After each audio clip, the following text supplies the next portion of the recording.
Hi everyone, Kelly Mahler, occupational therapist, and I want to talk about the power of co-regulation.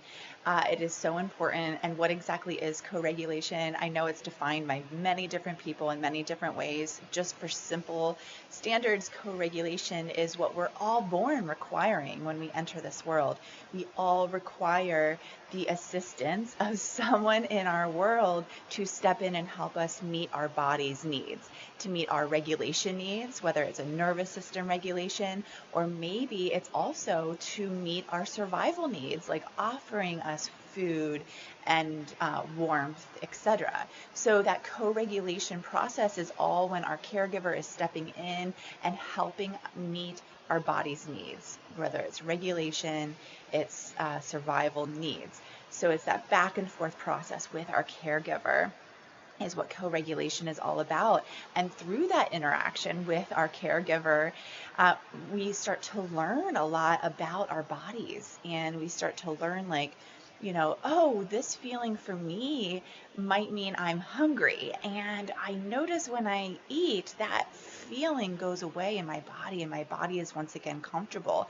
So through that continual co-regulation, um, interaction with our caregivers, we learn a lot about our interoceptive system, how our body feels. We learn about exactly what feeling in our body means many times, and many times then we learn what we need to be able to regulate our own body, and we move over to a place called self-regulation.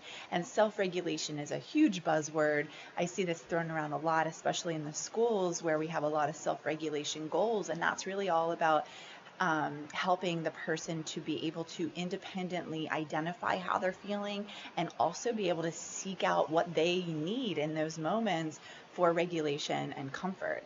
And so that self-regulation piece doesn't always mean people free. I know when I have a horrible day and I am feeling really anxious or overwhelmed, I seek out the comfort from my husband or from my children or from my dogs, and I seek out that co-regulation that I need from them. But I'm independently identifying how I'm feeling, I'm independently seeking out their support. So it's a process of self-regulation then combined with that co-regulation. But what we really need to think about as therapists is, do we have fair expectations when it comes to regulation? I see a lot of times that we're expecting self-regulation when our clients are nowhere near ready for that. They don't have that interoceptive awareness. They don't understand the feelings in their body. They don't understand quite yet. They're not connected with those things that promote comfort all the time in their body. And so we need to rewind our expectations and offer more co-regulation. So how can we do that? What are some tips for co-regulation? So first of all, that mutual safe relationship is absolutely imperative. We need to establish mutual relationships.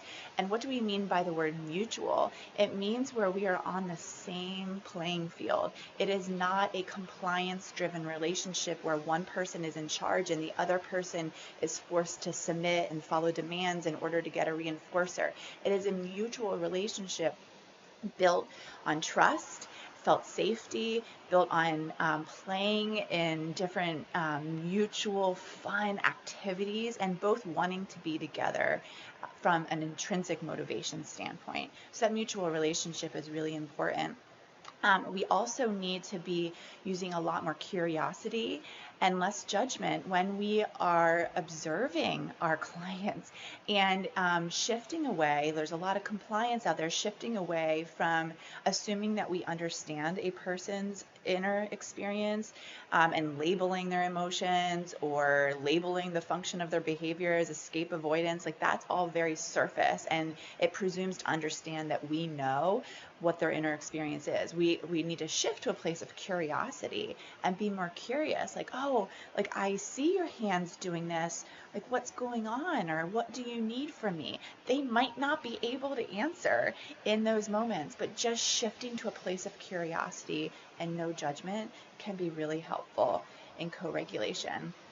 And then also, we know that we need to consider our own interoceptive state. Where are you at when that client starts to become dysregulated? Where is your interoceptive system at? That can be a really hard, like when someone's starting to struggle.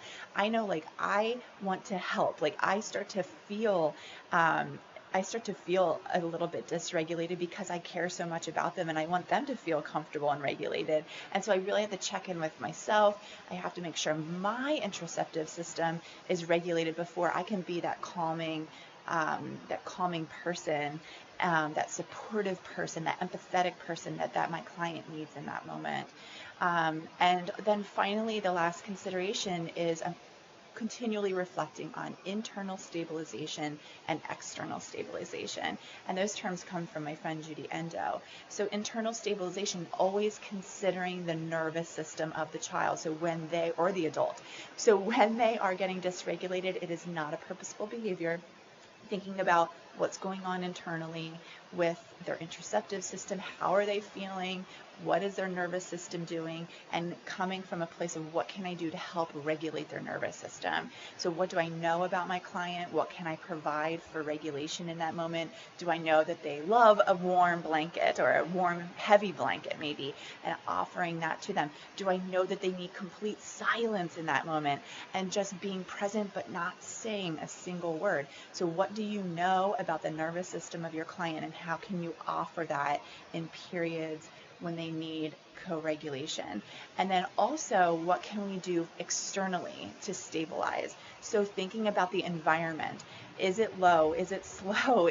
Can we dim the lights? Can we make the noises in the environment as quiet as possible? So really considering how can we use the environment to help stabilize that nervous system as well.